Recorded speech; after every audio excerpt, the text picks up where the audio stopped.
ព័ត៌មានទី2គឺមិនទៅណាឆ្ងាយពីសំណុំរឿងរបស់លោក Gen Z នឹងទេនេះគឺជាសេចក្តីរាយការណ៍របស់សារព័ត៌មាន Bloomberg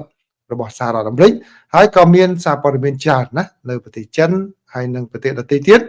ក៏បានរាយការណ៍ផងដែរអញ្ចឹងខ្ញុំសូមដកស្រង់ពីអត្ថបទរបស់ Bloomberg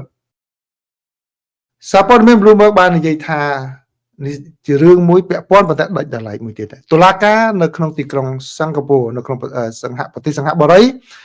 បានច្រានចោលនៅការខិតខំប្រឹងប្រែងរបស់ក្រុមហ៊ុននៅក្នុងប្រទេសនោះដែលមានតាក់ទងជាមួយនឹងលោក Gen Z មិនឲ្យបើកប្រាក់ដែលតុលាការហើយនឹងអាជ្ញាធរបានបង្កក់នោះទេក្រុមហ៊ុននោះបានដាក់ពាក្យដោយសុំបើកបាទពីមានពាក្យដែលសុំបើកនោះគឺពីក្រុមហ៊ុនចំនួន4បាទក្រុមហ៊ុនចំនួន4ដែលក្នុងនោះមានគឺក្រុមហ៊ុនដែលជាការិយាល័យនៅក្នុងប្រទេសសិង្ហបុរីរបស់ក្រុមគ្រួសារលោក Gen Z ដើម្បីបើកប្រាក់ដែលអាជ្ញាធរបានបង្កក់ក៏ប៉ុន្តែទៅបានតុលាការបាទច្រានចោលហើយនៅថ្ងៃពុធនេះបាទបើតាមសេចក្តីចេញសម្រេចរបស់តុលាការអ្នកស្រីគុក Shuen បាននិយាយថាខាងអ្នកដែលដាក់ពាក្យសុំនោះគឺមិនបានបង្ហាញថាទ្រព្យសម្បត្តិនោះគឺមានលក្ខណៈត្រឹមត្រូវគ្រប់គ្រាន់ដែលសមស្របជាមួយនឹងការទាមទារយុត្តិធម៌នោះទេបាទនេះបើយោងតាមសេចក្តីសម្រេចមួយដែលសារព័ត៌មាន Bloomberg បានរកឃើញនៅក្នុងសេចក្តីថ្លែងការណ៍នោះគឺមេធាវីរបស់ខាងក្រុមហ៊ុនបានបញ្ជាក់ថាគឺពួកអស់លោកស្រីកំពុងតែពិនិត្យមើលការសម្រេចរបស់តុលាការនេះថាតើបានតំណាងឲ្យផលប្រយោជន៍របស់ក្រុមហ៊ុននិងកូនក្តីរបស់ខ្លួនឬយ៉ាងណាបើយោងតាមពាក្យដែលដាក់ពាក្យសុំឲ្យតុលាការបើកប្រាក់មួយចំនួននោះគឺរួមមានទឹកប្រាក់ចំនួន$330,000ជាការចំណាយសម្រាប់ប្រាក់បៀវត្សរបស់បុគ្គលិកហើយក៏ដូចជាប្រាក់ចំនួន$459,000សម្រាប់ជាលុយបង់ឲ្យទៅខាងលុយជាប់ពន្ធដារផងដែរហើយក៏ដូចជាទឹកប្រាក់ចំនួន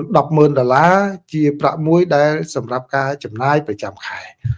បាទហើយក្រុមហ៊ុននៅក្នុងពេលកន្លងមកសារព័ត៌មាន Bloomberg បានរាយការណ៍ថាគឺមានគណនីប្រមាណជា15ទៅបានអាជ្ញាធរសិង្ហបុរីបានបង្កក់ហើយសកម្មភាពនេះគឺកើតមានឡើងក្រោយពីខាងអាជ្ញាធរសហរដ្ឋអាមេរិកនិងចក្រភពអង់គ្លេសបានដាក់ទណ្ឌកម្មទៅលើលោក Gen Z ពាក់ព័ន្ធជាមួយនឹងក្រុមហ៊ុន Prince Holding Group ហើយនឹងការជាប់ពាក់ព័ន្ធជាមួយនឹងការឆបោកតាមអនឡាញនិងការលាងលុយ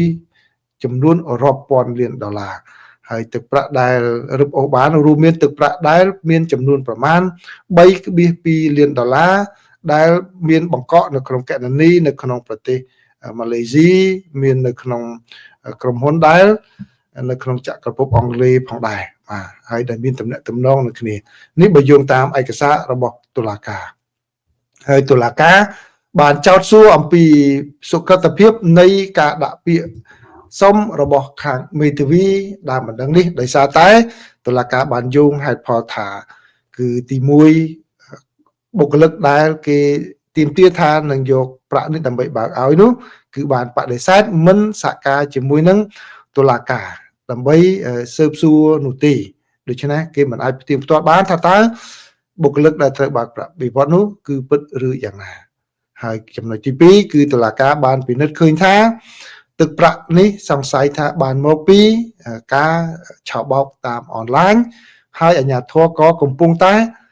បាទបើកការស៊ើបអង្កេតបន្ថែមទៀតដើម្បីឲ្យបានដឹងឲ្យច្បាស់អំពីប្រភពនៃប្រាក់ទាំងនោះ